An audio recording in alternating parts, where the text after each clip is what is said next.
Sejam bem-vindos e bem-vindas a mais uma edição do Soluções em Debate, uma série de conversas entre convidados, especialistas e executivos sobre o universo da transformação digital, tecnologia e inovação para as empresas. O Soluções em Debate, realizado pela Oi Soluções, tem a honra de voltar ao evento Febraban-Tech, a maior feira de tecnologia do mercado financeiro da América Latina. Este ano, nosso tema será maximizando a agilidade e eficiência na nuvem com estratégia FinOps ou FinOps e IA no mercado financeiro. Nos últimos anos, muitas empresas fizeram suas jornadas para a cloud e a seguir se viram diante de um desafio enorme: como fazer uma gestão adequada das múltiplas formas de nuvem. Foi então que começamos a falar sobre FinOps, um modelo operacional baseado em 3 pilares: a observação da arquitetura de cloud, a análise dos custos e a análise de performance. Em suma, o mercado busca maximizar a agilidade e a eficiência na nuvem com um modelo operacional que embarca uma ferramenta hoje indispensável: a inteligência artificial. Antes de começarmos o nosso debate, vamos à apresentação dos nossos convidados. Que prazer estar contigo de novo. Renato Simões, por favor. Renato, diretor de arquitetura de soluções e produtos da Oi Soluções, possui vasta experiência em desenvolvimento de produtos e estratégias de marketing para o mercado B2B de tecnologia, onde possui mais de 25 anos de atuação. Legal estar contigo de novo, Renato. Muito obrigado pelo convite. Boa tarde a todos. Também anuncio a presença do Felipe Melo. Bem-vindo de novo. IBM ao Soluções em Debate. Bem-vindo, Felipe. Boa tarde, Vinícius. Boa tarde. Boa tarde a todos. O Felipe é vice-presidente de vendas da IBM, liderando o desenvolvimento e execução de projetos de nuvem híbrida e de inteligência artificial para diversos setores no Brasil, contribuindo significativamente para o sucesso da IBM no mercado brasileiro. E bem-vindo também a você, Dênio Rodrigues. Vem para cá. Boa tarde a todos. Boa tarde. Boa tarde, Dênio. Seja bem-vindo. Superintendente de Infraestrutura e Operações de TI do Cicobi. Dênio tem 31 anos de experiência na área de TI de bancos e cooperativas de crédito. Também atua como membro do Conselho Mundial de Clientes da IBM desde 2008. Muito bem. E um prazer te reencontrar de novo, Andréia Iorio. Vem para cá, Andréia. Boa tarde a todos. Boa tarde, Vinícius. Boa tarde, Andréia. Palestrante e escritor best-seller, Andréia já foi diretor do Tinder e da L'Oréal Brasil. Hoje é uma das maiores referências nacionais em transformação digital, liderança e potencialização de novos negócios no país. Prazer e uma honra estar contigo. Obrigado a todos pela presença e nesta rodada inicial de perguntas, vamos falar da primeira onda de migração para cloud. Renato, lá atrás, do universo das empresas que fizeram jornadas para cloud, de fato, quantas realmente estavam preparadas para isso? Vinícius, pouquíssimas empresas estavam preparadas para isso e uma coisa que quase não se fala: qual cloud estava preparada para uma migração em massa? A gente vê que hoje muitas empresas ainda estão reorganizando o seu ambiente na cloud. A correria e o hype do passado se transformou em frustração para alguns e para outros que planejaram essa mudança se transformou em sucesso. Hoje as empresas já repensam todo o seu ambiente na cloud e aí sim, trabalhando com métrica, governança e utilizando bem o recurso da cloud que está disponível hoje em dia. Renato, lá atrás, a gente está falando de pandemia ou pré-pandemia, foi uma migração para algumas empresas meio no susto ou meio no desespero? Foi a diferença de planejamento e obrigação. As empresas que vieram se planejando para trabalhar e ter sua infraestrutura na cloud, depende do que ela queria na cloud. Descentralização, controle de custo, melhoria de desempenho, nem todas estavam preparadas para responder todas essas perguntas.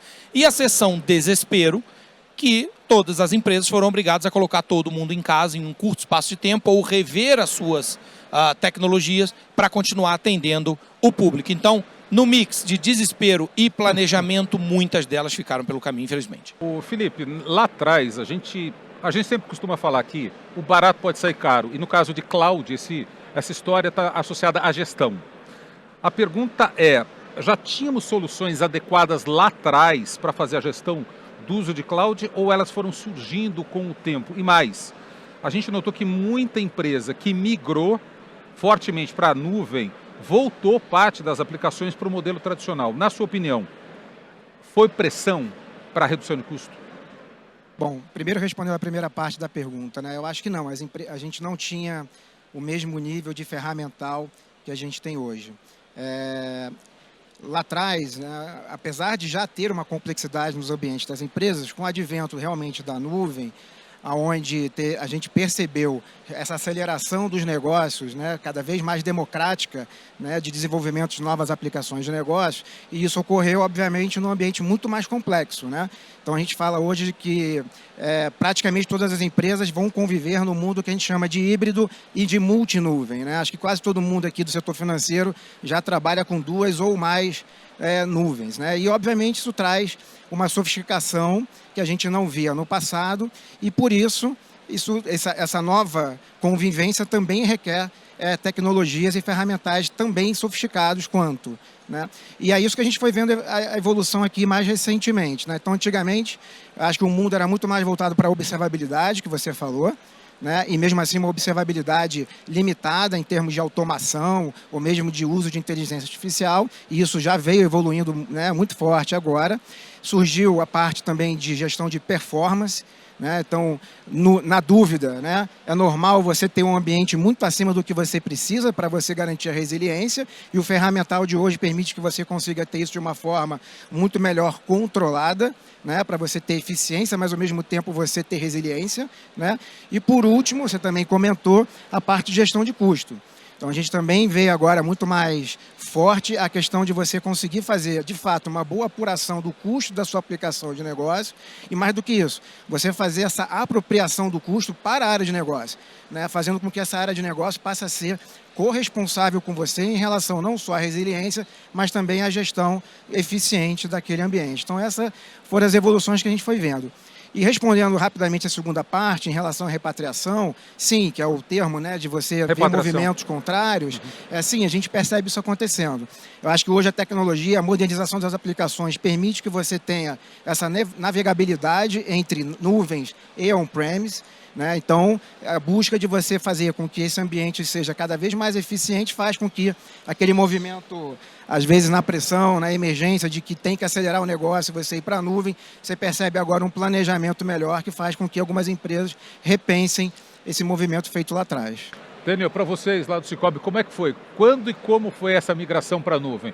Foi no desespero? Foi no planejamento? Como é que foi essa história? Conta para a gente. Primeiramente, para contextualizar a todos, o Sicoob é o maior sistema de cooperativas financeiras do Brasil. Atualmente nós temos a maior rede física de agências do país, com 4.600 pontos de atendimento, e temos 405 municípios do nosso Brasil que são atendidos exclusivamente por uma unidade financeira que é o Sicoob. Apesar dessa grande presença física, 95% das nossas transações já são pelo digital, e o Sicoob vinha num crescimento bastante acelerado, dobrando de tamanho a cada 4 anos. Então, em 2019, o que a gente precisava fazer? Iniciar uma forma de prover infraestrutura para propiciar o negócio de forma bastante acelerada, segura, escalável. E aí iniciamos a nossa jornada de cloud do Sicoob. 2019, 2020, mais ou menos? 2019, 2020, que foi iniciada a jornada de cloud pública. Sim.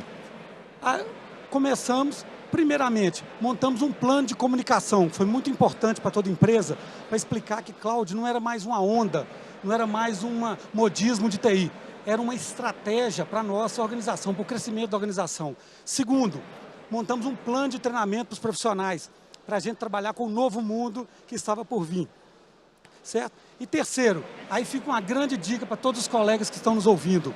Segregamos inicialmente, migramos as cargas menores, os workloads menores, mais periféricos, sem ainda nos aventurar com grandes cargas, para que a gente não pudesse, em algum momento, nos ser atropelados pela má gestão ou má configuração de toda essa questão da cloud, certo? E hoje nós estamos aí vivendo o momento principal e já migramos todo o processo nosso de migração para a cloud. Iniciamos com cargas pequenas, plataforma de monitoração, depois migramos soluções de gestão de pessoas, posteriormente migramos o nosso marketing cooperativo, marketplace que chama Coopera, e finalmente partimos para as nossas soluções de negócio. Então hoje já tem soluções de seguros, soluções de câmbio já em nuvem, mas ainda mantemos uma parte grande do nosso presencial ainda na forma on-premise, apesar do nosso plano de cloud. Já te pergunto sobre suposta possível repatriação. Andréia, o barato sai caro e saiu caro para algumas empresas, para muitas empresas? Com certeza, Vinícius. E sai caro uma má gestão, enfim, da estratégia da nuvem, não apenas em custos diretos, que são mais claros, subutilização, por exemplo, da nuvem, ou talvez, digamos, infraestruturas obsoletas, mas também nos custos indiretos, que são muito importantes. Downtime, perda de dados, enfim, quebras de ataques cibernéticos e assim por diante. Então, quando a gente olha para custos diretos e indiretos, tem um risco muito grande relacionado à má gestão da nuvem. E ali onde tem um estudo do Everest Group que aponta que, primeiramente, não tem muita clareza a respeito dos custos. 3 em 10 organizações no Brasil apontam o fato que não tem um 100% controle de custos relacionados à sua estratégia de nuvem. E a mesma pesquisa aponta que 67% das empresas no Brasil, elas declaram ter custos muito superiores na própria nuvem a respeito daquela otimização de custos que estava imaginando e atribuem 10% deste aumento de custos a uma má gestão da nuvem. Ou seja, os números demonstram que uma má gestão de uma estratégia de nuvem, pública, privada ou híbrida que seja, pode ter graves consequências financeiras e não cumprir, pelo contrário, a promessa de que a nuvem venha para otimizar custos, mas pelo contrário, pode aumentá-los. Com certeza, o risco é este. Dênio, e qual foi a estratégia de vocês? Vocês mantiveram as operações em nuvem ou vocês adotaram o chamado modelo híbrido? Como é que é a fotografia hoje lá? Tá, a gente, uma parceria nossa com o Gartner Group, nós adotamos um modelo de TI híbrida com multi-cloud, de forma que mantivemos grandes workloads transacionais ainda on-premise e fomos migrando as cargas para a nuvem. Aí agora vai uma segunda dica para os colegas. Gente, a pior coisa que pode ocorrer é manter o ambiente bolha por muito tempo. O que é um ambiente bolha? É você migrar para a cloud, não ter ainda confiança e continuar mantendo on-premise a solução. Não é só custo dobrado. Você mantém atualizações em 2 ambientes, mantém a cultura, não se cria, não se avança e é a pior coisa que pode acontecer. Então, para nós, o que a gente acredita é que uma estrutura de TI híbrida com multi-cloud é a mais eficaz. Só para vocês terem uma ideia, chegamos a um ponto que no momento o Cicobi hoje está entre os 3 maiores repassadores do agro do país. Então, o que a gente precisa de uma estrutura robusta, aproveitando a força do on-premise, mas também com elasticidade, segurança, escala do ambiente de cloud para a gente prover esse crescimento. Houve repatriação, alguma coisa? Não, a gente não houve nenhuma repatriação. O que ocorreu é que, em vários momentos, a gente teve que reconfigurar, redesenhar e fazer uma nova remontagem, inclusive, de alguns workloads que estavam em algum ponto com consumo excessivo e foi o que a gente teve que montar. Mas nós não tivemos nenhum tipo de repatriação. Não faz parte, até o momento, da nossa estratégia repatriar nenhuma aplicação, não. Renato, observando a demanda do segmento corporativo após esse boom da migração para cloud e a implantação de modelos híbridos, como a Oi Soluções se preparou para atender seus clientes neste contexto, neste cenário? Antes de tudo, se todos os nossos clientes tivessem tanta maturidade quanto... É uma poesia ouvir o Dênio falar, porque ele já tem tudo, ele sabe exatamente o que ele estava fazendo. Nem sempre, agora, depois do problema resolvido, é fácil, né? Mas nem sempre no início da implementação é tão simples. Então, o que a Oi Soluções imaginou? Falou, olha, temos que ter, primeiramente, qualquer cloud. A gente tem que ter um ambiente multi-cloud. Como o Felipe falou, um ambiente multi-cloud é importante porque quem tem uma cloud só e aposta todas as fichas ali, possivelmente no futuro pode ter alguma frustração com a implementação e a renovação de um novo serviço. Segundo ponto, como as minhas aplicações estão, quanto a minha cloud está custando, ferramentas de FinOps. Então a gente tem que ter uma grade de ferramentas de FinOps importante e para isso a IBM é um grande parceiro da Oi Soluções para você conseguir gerir o quanto de custo está subindo na sua cloud. E terceiro, e por último, observabilidade. Quer dizer, eu sei aonde está a minha aplicação, o desempenho da minha aplicação e quanto está custando a minha aplicação. Com um portfólio desse, a gente atende uma demanda tão complexa quanto a do Dênio e uma mais simples de um cliente que não saiba tão claramente para onde quer ir. Felipe, o Renato falou sobre ferramentas. Quais foram essas novas tecnologias que surgiram para suprir essa demanda e essa necessidade de gestão desses ambientes de cloud híbrida? Até antes de falar das ferramentas aqui que a IBM tem investido nos últimos anos, trazer alguns dados aqui também, que eu acho que são importantes, né? A IBM faz pesquisas periódicas com líderes empresariais, né? E a mais recente mostrou que 82% dos líderes entendem que essa complexidade do ambiente inibe o sucesso das empresas. Adicional a isso, 55% desses mesmos líderes dizem que hoje não tem uma visão clara de quanto custa as suas aplicações de negócio, né? E uma terceira informação, essa do IDC, que eu vi recentemente, é esperado que até 2028 a gente tenha mais ou menos 1 bilhão de novas aplicações sendo desenvolvidas, né? Então, tudo isso dá o contexto, né, de como essa complexidade ela é exponencial. E dado tudo isso, a gente da IBM tem feito aqui investimentos, a gente fez grandes aquisições nos últimos 5, 4 anos, fortalecendo esse nosso portfólio de FinOps e IOPS que a gente, no final, endereça essas dores, né? O primeiro dele, do ponto de vista de observabilidade, que é o primeiro pilar, a gente tem uma solução chamada Instana, e o grande diferencial dele é porque a grande maioria das ferramentas de observabilidade hoje ou olha o ambiente on-premise ou olha o ambiente na nuvem. A nossa consegue ter essa visão holística do conceito do modelo híbrido multi-cloud que a gente vê que é a realidade hoje da grande maioria das empresas, né? Na parte de performance, a gente também fez uma aquisição que é chamado Turbonomic. Então, ele é uma ferramenta que ele não só consegue te dar uma visão clara de como é que está se comportando hoje as suas aplicações em termos de performance, ela está em excesso de infraestrutura ou em risco de ter um problema de performance, né? Mas, além disso, né, ela é uma ferramenta que ela acaba te dando sugestões de ações que você deve tomar no seu ambiente, né? E, adicional a isso, ela pode, inclusive, fazer a automatização da execução dessas ações, para você ter uma dependência ainda menor do analista para a tomada de uma execução que se faz importante para o seu ambiente, né?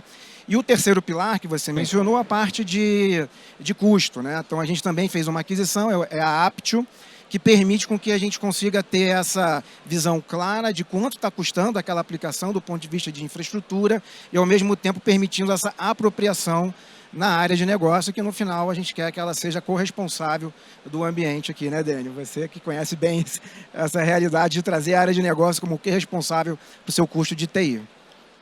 André, o sistema bancário brasileiro é referência mundial em termos de tecnologia. Na sua opinião, como o Brasil, comparado com o restante do mundo, está posicionado em FinOps ou FinOps? Com certeza existe uma correlação muito grande entre o nível de maturidade através de Pix, Open Finance, Drex e tudo que está acontecendo no setor financeiro, com também investimentos na nuvem. A gente vê isso até a nível regional, com o orçamento de nuvem do Brasil contabilizado já pela metade do investimento em nuvem da América Latina como um todo. Brasil, metade? Metade, exatamente. E quando a gente olha para nível global, tem um reporte da ISG Provider Lens que demonstra que, de fato, o Brasil tem já 43% das organizações em um estágio de maturidade inicial de FinOps, enquanto os Estados Unidos já tem 40% das empresas em um estágio já mais avançado. Então, estamos começando, talvez não no nível dos Estados Unidos, mas comparado com outras regiões do mundo, não só localmente, com um grau de maturidade maior. E outra estatística da mesma pesquisa, que é interessante porque, de novo relacionada a custos, diz que 63% dessas organizações demonstram que 7% ou mais do próprio orçamento de nuvem já é dedicado a FinOps e investimentos em otimizações de custos. Então, isso é extremamente interessante, porque a cada vez mais essas iniciativas, elas fazem parte dos investimentos de nuvem. 7% já destinado a FinOps. Exatamente. Felipe, com as soluções que você citou há pouco, com essas ferramentas, entendo que as empresas já podem ter seus ambientes de cloud organizados e geridos. Ok. Agora, qual que é a evolução disso em relação à aplicabilidade da famosa IA, a inteligência artificial? Como que ela contribui na evolução dentro desse contexto? Bom, primeiro que inteligência artificial não é uma coisa nova, né? No nosso caso aqui, por exemplo, como IBM, a gente tem o Watson aqui no Brasil desde 2015, né? Com já centenas de casos aqui implementados em diversas indústrias, em diversos segmentos e sempre com um ganho de escala muito grande, né? Mas, obviamente, com a chegada da da IA generativa mais recentemente, no ano retrasado, a gente percebe aqui o que a gente teve em cloud, que foi a democratização, né, do desenvolvimento das aplicações com a chegada da nuvem. A gente vê com a inteligência artificial agora também a democratização do uso de dados, né, para que isso tenha, de fato, uso para o negócio, né? Então, a gente sempre falou que dados era o novo petróleo, eu acho que agora é o momento, de fato, desse petróleo ser utilizado de uma forma concreta com o uso da IA generativa, né?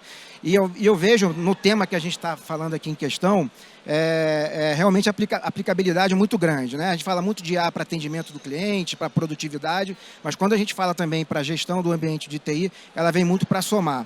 Só para você ter um exemplo, né? O nosso produto de performance que eu comentei lá atrás, que é o Turbonomic, ele tem IA embarcado, né? Então, quando você coloca o produto no seu ambiente, ele já tem uma base de dados específica para aquele tipo de avaliação, que é a performance do ambiente, né? E, ao mesmo tempo, ele é retroalimentado. Ele aprende com o usuário. Ele aprende com o seu ambiente para que você consiga ter aquelas recomendações, né, melhores, assertivas para a sua realidade. Então, é um exemplo de IA sendo usado aqui no contexto de também fazer a gestão da performance, né? E dando um outro exemplo, a gente também anunciou agora, 4 semanas atrás, no nosso evento global, Think, nos Estados Unidos, a gente lançou uma nova ferramenta chamada Concert. E o que ela é? Ela, na verdade, é um grande dashboard, 360 graus, onde você consegue ter em um único lugar uma visão tanto da parte de custo, quanto da parte de performance, quanto da parte de risco do seu ambiente, né? E ela é totalmente baseada em IA, intuitiva e linguagem natural. Então, é um analista perguntando qual o risco da minha aplicação crítica X ter um problema de performance hoje. Quanto está consumindo determinada aplicação minha, né, baseado no consumo que ela está tendo hoje. Então, você conseguir de uma forma realmente intuitiva, você conseguir entender o que está acontecendo no seu ambiente, né? Então, são exemplos claros aqui de que a IA generativa ela está vindo realmente para turbinar também o lado aqui de gestão de tecnologia. Mas, Felipe, é o seguinte, ela observa, mas ela também recomenda. Sim. Ela não apenas observa, ela não tira um retrato, olha, está acontecendo isso. A partir disto, eu recomendo determinadas práticas. É assim que funciona. No caso daquela do Turbonomic, sim, porque ela vai aprendendo com o seu ambiente específico e ela vai retroalimentando as recomendações que ela vai te dar, dada aquela sua realidade, incorporada no ambiente também com os dados históricos que ela já tem carregadas nela mesma, né? Então, assim, existe esse movimento. Renato, como que a Oi Soluções tem visto essa implementação de IA nas grandes empresas? E que segmentos têm mais demandado esse tipo de solução? E, por fim, como vocês direcionam a implementação da inteligência artificial pelos clientes? Em suma, na prática, como é que se dá essa relação com o cliente com a IA embarcada? Essa é a parte que eu mais gosto, porque tem muita discussão sobre o tema e, inclusive, tem uma pesquisa do MIT Business Review que diz que a implementação de IA da forma que está sendo feita hoje vai gerar processos judiciais no futuro e eu vou explicar por quê. Quanto mais humanizado for o atendimento da IA, trazendo aqui para um campo de atendimento, e eu já chego na solução dos clientes, mais problemas humanos você vai ter com a IA. Você vai ter problemas discriminatórios, você vai ter problema de viés. Então, por exemplo, a gente está falando aqui, na maioria das empresas do setor bancário, você pode, por exemplo, ter um viés numa IA que vai negar crédito para uma característica, um tipo de pessoa com aquela característica e ela vai sempre naquele viés para acertar. Então pode ser que você esteja de acordo com as premissas e ela vai negar o crédito para você. Isso tudo porque a implementação de IA tem que ser acompanhada de governança. Não existe implementação de IA. Se você não implementar IA com governança, contrate bons advogados, porque quanto mais o humano se sentir à vontade para falar com a máquina, mais a máquina pode cometer erros humanos. E para isso tem que ter curadoria, tem que ter implementação e tem que ter governança. Eu cito aqui uma das soluções aqui da IBM. A IBM foi a primeira empresa, na verdade, que coloca isso de forma clara, né, que é o Watson Governance, que ele diz exatamente onde você tem que ajustar para você não ter vieses e discriminações. O que a gente mais encontra no dia a dia não é um setor específico de clientes, é um tipo específico de aplicação. O que mais a gente recebe demanda para implementação hoje é atendimento. que é onde mais a governança faz sentido, porque você vai estar o tempo todo ali falando com a IA, e a IA tem que aprender o tempo todo como tratar pessoas diferentes em situações diferentes. Se não tiver gente olhando, a gente não vai conseguir implementar. Mas, Renato, essa inteligência artificial de fábrica, como ela conversa com as minhas práticas, com a minha própria governança? É customizado isso? Eu posso customizar? Porque isso varia de empresa para empresa. Como é que eu faço isso? Sim. Uma das vantagens do Watson Governance é que você faz a curadoria, você corrige, ele ajuda você a achar os problemas e ali você começa a corrigir. Então, o que no seu banco de dados causou uma disrupção para eu negar um crédito para uma pessoa que poderia? O Watson sabe exatamente aonde você tem que mexer, qual a curadoria você vai ter que ajustar para conseguir resolver esse tipo de problema. E aí ele vai aprendendo sozinho e vai cada vez mais deixando a ferramenta redonda, digamos assim, né? Daniel, como é que essa ferramenta está ficando redonda nas operações lá do Cicobi? Como é que vocês estão usando o FinOps? Certo. Antes até de iniciar o FinOps, falar um pouco do uso da inteligência artificial que nossos colegas colocaram aí com tanta propriedade. Realmente a inteligência artificial chegou para ficar também, para causar um movimento e para transformar. Então hoje a gente já usa inteligência artificial na automação dos nossos processos de avaliação de riscos, já usa faz monitoração dos nossos canais nas lojas virtuais para saber com os insights que a gente vai pegar com inteligência artificial para exatamente cada vez mais melhorar os nossos produtos e serviços para melhorar a experiência do cliente. Sim.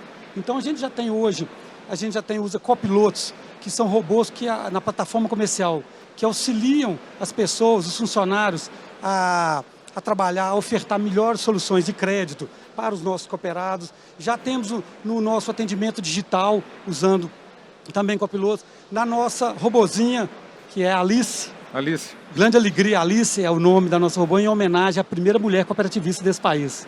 A força da mulher no cooperativismo também, viu? Legal. Certo? E a gente, logo depois, usando esses recursos, mas como vai falar de FinOps, na minha opinião, FinOps chegou para ser não somente aquela definição clássica de disciplina, de gestão financeira, de controlar os custos da TI.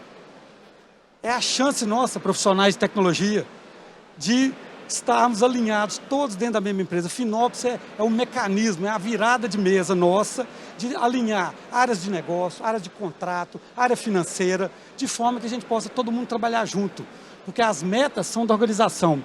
Então, quando você usa esse recurso excelente da cloud, que a gente tem de segregar cada centavo que é consumido em cada produto, você consegue chamar o gestor do negócio e falar, olha, nós estamos com esse custo. Mas e aí? Então, meu produto está indo bem demais, vendendo demais, mas o custo da TI é alto. Mas qual o custo da TI? Esse custo é do produto. Custo é seu. Esse custo é seu. Ué. Aí o financeiro quer saber como é. Então, ou seja, existe hoje, é muito comum na empresa nossa lá no Cicobi, o gestor do produto nos procurar e falar, preciso maximizar o produto, a utilização do produto, aumentar a eficiência operacional, reduzir custo, é claro, não reduzir por redução. Mas como que a gente pode fazer para trabalhar junto? Recentemente a gente enfrentou um grande desafio, vou dar como exemplo e última dica, que aí foi o nosso CIO, o Júnior Vilaça, deu para o time de TI um grande desafio, que era a gente migrar de uma vez, sem ambiente de bolha, o nosso ambiente analítico todinho. Nós, o desafio comprado não é pela área de TI, o desafio comprado pela empresa, juntamos as áreas de negócio, juntamos a área financeira e em dezembro migramos todo o nosso ambiente analítico. Pra você ter uma ideia do tamanho do ambiente, são 180 mil relatórios. No dia de expediente, de horário de expediente, são 2 relatórios por segundo. Mas e agora? Tivemos que chamar o financeiro, tivemos que chamar a área de controladoria. Nós migramos, não só um ambiente tecnológico, mudamos a estratégia da empresa. O investimento que era de um lado, agora é o custo do produto de outro. Então chamamos todos à mesa, vamos discutir, manteremos 180 mil relatórios? Onde é que estamos consumindo mais? Onde é que está sendo um recurso excessivo? Então o FinOps encaixou perfeitamente aí de forma granular. Gostei muito da sua opinião, Marcos. Gostei de forma granular para a gente saber item a item onde é que a gente está consumindo, onde é que pode melhorar e onde é que a gente pode calibrar mais para sempre propiciar mais negócio e melhorar a experiência dos nossos cooperados. Obrigado, Dani. Para fechar o nosso debate, e na hora de elaborar essa pergunta para você, ao redigir o roteiro, eu falei, vou instigar o André a nos levar a uma reflexão. Andréia, a inteligência artificial aprende rapidamente com a experiência dos próprios usuários, ponto. Você acredita que, observando arquiteturas, observabilidade, analisando performances e custos, os 3 pilares, a cloud híbrida será a melhor das soluções ou podemos ter algo ainda mais inovador desenhado pela própria IA? Com certeza a cloud híbrida hoje se consolidou como o melhor cenário, porque junta a escalabilidade, a flexibilidade da cloud pública com a segurança e privacidade da cloud privada. E o impacto da inteligência artificial eu não vejo tanto como uma futura, digamos, novo modelo além do cloud híbrida, mas sim uma evolução da cloud híbrida em si graças à inteligência artificial. E aqui gosto de fazer analogia com a área de saúde, por exemplo. Através da identificação de padrões, monitoramento de dados em tempo real e assim por diante, a área de saúde hoje está pivotando de uma área que é muito reativa, pois ela intervém após o surgimento de sintomas de doenças crônicas, para uma área muito mais preventiva, proativa e quase autogerenciada pelo paciente, que fica mais ao centro. Essa analogia é perfeita por como a inteligência artificial poderá transformar, ou pelo menos aprimorar, a cloud híbrida. Ou seja, uma cloud muito mais eficiente, muito mais autogerenciada e, afinal, que, através do aprendizado constante dos algoritmos de machine learning, conseguirá a cada vez mais se aprimorar, voltando à questão dos custos, melhorando todas aquelas ineficiências e má gestão humana que está envolvida também na gestão da cloud híbrida. E assim chegamos ao fim do nosso debate, agradecendo inicialmente aos nossos convidados. Muito obrigado. Renato Simões, Felipe Melo, Dênio Rodrigues e Andréia Iorio. Uma salva de palmas a todos, parabéns. Muito obrigado. Agradeço também a todos que acompanharam o nosso debate e ao time da Oi Soluções, responsável por mais uma edição do Soluções em Debate, Aldo Agiz. E boa noite a todos. Obrigado.